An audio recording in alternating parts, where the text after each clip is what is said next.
Guys recently 2 মাস বা 1 মাস আগে আমাকে নিয়ে অনেক মানুষের ভিডিও বানাচ্ছে যে রিফক্সকে এবং বাংলাদেশ টফানে স্কোয়াডে জোন পুশ দেয়, এই জন্য তাকে চিনে এবং বাংলাদেশ টফান নিজেই 20,000 30,000 40,000 টোকেন দেয় এবং 40-50টা সুপার মেডি দেয়, এই জন্য আমি নাকি জোন পুশ দিতে পারি। এগুলা অনেক কথা। সো গাইজ তোমাদের জন্য আজকে একটা ম্যাচ নিয়ে আসি, আর একটু মনোযোগ সহকারে আমার কথাগুলো শোনো, কারণ টিকটকের জন্য পার্সোনাল টিকটকের জন্য ভয়েস দিয়ে ভিডিও এটাই ফার্স্ট।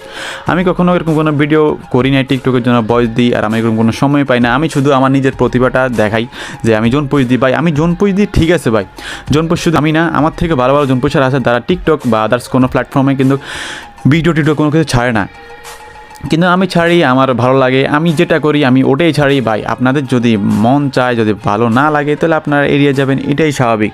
কিন্তু আপনারা অনেকে কী করতেছেন, অনেকে গালাগাল দিয়ে ভিডিও বানাচ্ছেন রিফক্সকে এই কন্ট্রোভার্সি জড়াতে, কিন্তু ভাই আমি তো কোনো কন্ট্রোভার্সিতে জড়াতে চাই না এবং আমি জড়াবো না। আর আমি কিন্তু কাউকে নিয়ে ইঙ্গিত দিয়ে কোনো ভিডিও ছাড়ি না।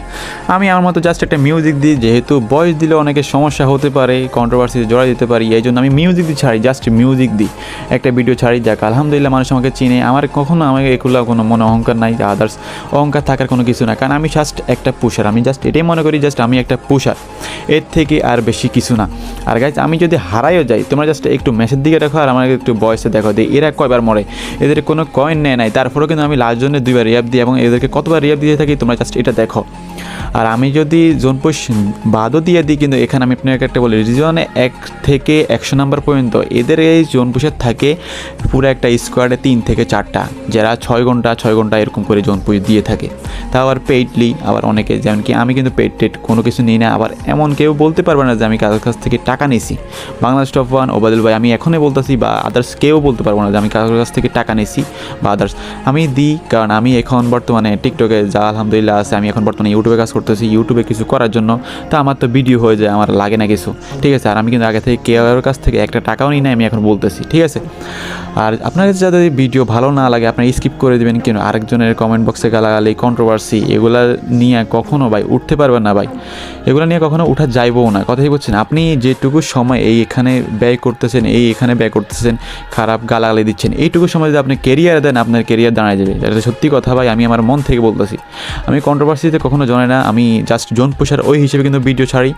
আর আপনাদেরকে এটা কিন্তু একটা ফুল একটা ম্যাচ, আর এরকম ম্যাচ বেশিরভাগ 50% ম্যাচে আমাকে কয়েন দেয় না, 50% ম্যাচে আমাকে কয়েন দেওয়া হয় না, তারপরেও কিন্তু এসব ম্যাচ বের করার একটা আইকিউ থাকা লাগে। এখন যদি যাদের আইকিউ নাই তারাও যদি বলে রিফক্সকে এই হেই, আইকিউ না থেকে যদি ভিডিও বানায় রিফক্সকে আমরা এই হেই বড় সড়ো, ঠিক আছে ভাই আপনারা বড় সড়ো ভিডিও ছাড়েন, আপনারা কন্ট্রোভার্সি করে ছাড়েন কেন?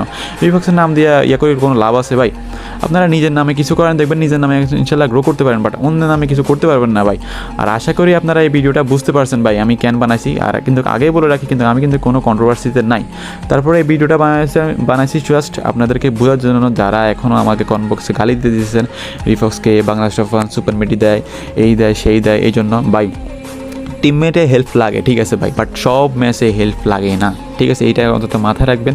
আর নিজের আইকিউ থাকা লাগবে ভাই, নিজের আইকিউ যদি না থাকে তাহলে টিমমেটের আদৌ ফুল কয়েন দিয়ে আপনারা কোনো কিছু করতে পারবেন না ভাই, কথাই বলছেন। আর আমি কিন্তু আগে বলি আমি এইটাই ফার্স্ট ভিডিও, আর আমি ভয়েস ভিডিও, আর আমি কিন্তু কোনো কন্ট্রোভার্সিতে জড়া যেতে চাই না। আর আমি একটা কথা বলি, আমি জাস্ট পুশার, ঠিক আছে, এই জন্য। আর আমি জাস্ট একটা পুশার এটাই মনে করি, আমি কন্ট্রোভার্সি যে জড়ামোর কোনো যোগ্যতা নাই, আর আমি জড়াতে চাইও না ভাই, আমার এরকম কোনো কিছু নেই। আশা করি বুঝতে পারছেন। তারপরেও যদি কোনো কথা যদি মনে কষ্ট নিয়ে থাকেন অবশ্যই মাফ করে দিয়েন। তো আল্লাহ হাফেজ।